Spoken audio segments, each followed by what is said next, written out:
जम्मू कश्मीर में आज तीसरे फेज की पोलिंग है और 40 सीटों पर यहाँ पर मतदान हो रहा है। लेकिन आज का दिन खास है, खास तौर पर वाल्मीकि समाज के लिए और जो गोरखा समाज और वेस्ट पाकिस्तानी रिफ्यूजी हैं, क्योंकि आज़ादी के बाद पहली बार उनको जम्मू कश्मीर में यहाँ पर विधानसभा चुनावों में वोट डालने का मौका जो है वो यहाँ पर मिल रहा है।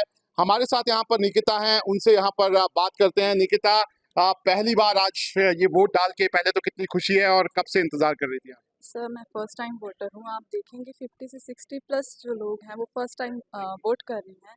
और जैसे हम जानते हैं कि डेमोक्रेटिक स्टेट में 19 के बाद इंसान जो है वो एलिजिबल हो जाता है राइट टू वोट के लिए।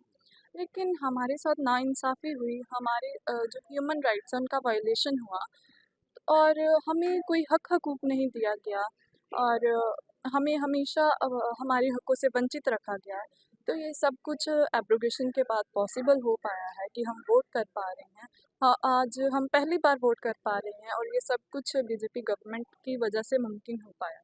लेकिन निकिता, अगर मैं बात करूं पिछले इतने सालों की, आपके पिता, आपके दादा, सब लोग जो क्या बहुत टाइम से उनको लगता था कि अपने देश में कहीं बिगाने उनको लगता था? सर, जहाँ पर आपको राइट टू वोट का हक ही नहीं है, वहाँ पर तो ऐसा ही लगेगा क्योंकि कोई भी सुध-बुध लेने नहीं आता था। जो पिछली गवर्नमेंट थी वो इतनी बेशर्म होकर बैठ गई थी। क्या उनको एक सफाई कर्मचारी बच्चे का दुःख दर्द समझ नहीं आता? या फिर वो खुद ही बेशर्म बनना चाहते हैं कि वो दुःख दर्द को समझना ही नहीं चाहते। तो ये हमारा जो दर्द है वो सिर्फ़ और सिर्फ़ मोदी जी ने समझा और हमें सारे हकों को दिलवाया। लेकिन मैं आप जो कह रही थी मुझे अभी कि जब आप एडमिशन लेने जाती थी या आज आप लॉ कर रही हैं, क्या-क्या तकलीफ़ें आपने सही हैं? पहले तो हमारे लोगों से स्टेट सब्जेक्ट माँगा जाता था, हमें बोला जाता था आप बाहर से आए हो, आप कुछ नहीं कर सकते। और पिछली पार्टीज़ ने तो ऐसा भी कहा कि आप क्यों करना चाहते हो? आप मतलब कि ये काम करना ही क्यों चाहते हो? पढ़ लिख कर क्या ही कर लोगे? लेकिन आज हमारे बच्चे हैं, आप देखेंगे वो 99% जो है वो मार्क्स भी ला रहे हैं 12th में और आगे हमारे समाज का जो रिसेंटली एक लड़का है वो जेई बना है और हमारे बच्चे जो हैं वो आगे पढ़ लिख कर अपना योगदान दे रहे हैं नेशन बिल्डिंग में और आगे वो करते भी आएंगे क्योंकि पोटेंशियल तो हर बच्चे में एक ही जैसा होता है ना, तो वो करेंगे और अपने समाज को अपने देश को आगे लेके जाने में मदद करेंगे।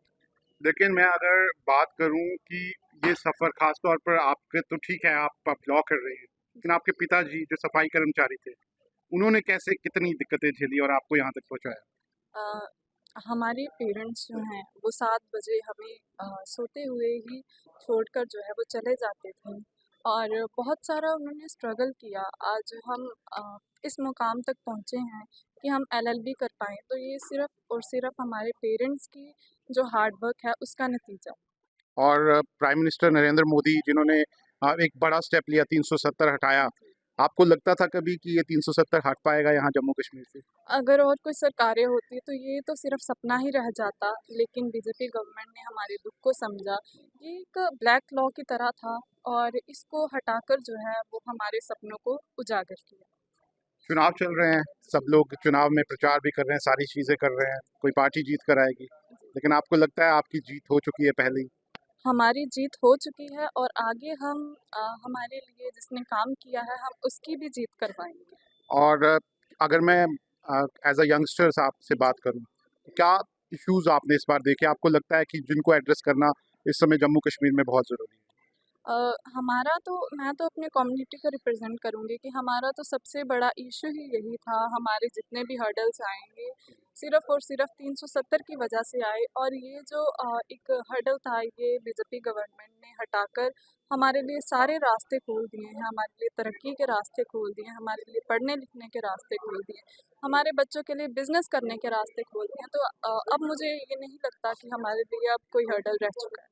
पहले आपको लगता था कि आप यहाँ के है ही नहीं, मतलब आपको लगता होगा कि ये कोई मानने के लिए तैयार नहीं था आपको अपना यहाँ पर? अ, हम हमारे लोगों से वादे किए गए, बड़े-बड़े वादे किए गए, लेकिन वो वादे सारे झूठे थे क्योंकि जब तक आपको नागरिकता ही नहीं है, तब तक आप किस वादों की पक्की बोल रही हैं। हमें नागरिकता ही नहीं है जब तक, तो हमें तो ऐसा ही फ़ील होगा ना कि हम अपने ही देश में बेगाने हैं।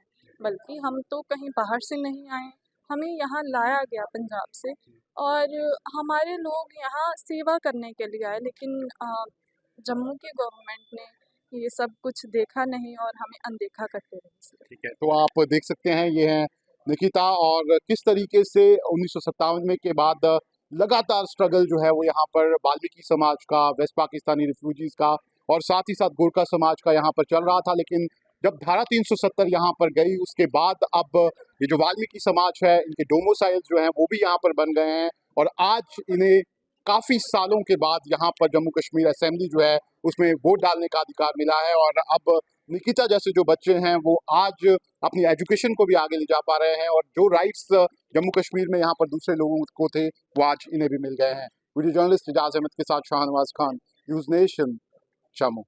न्यूज नेशन अब व्हाट्सएप पर खबरों के ताजा अपडेट के लिए न्यूज नेशन के इस क्यूआर कोड को स्कैन करें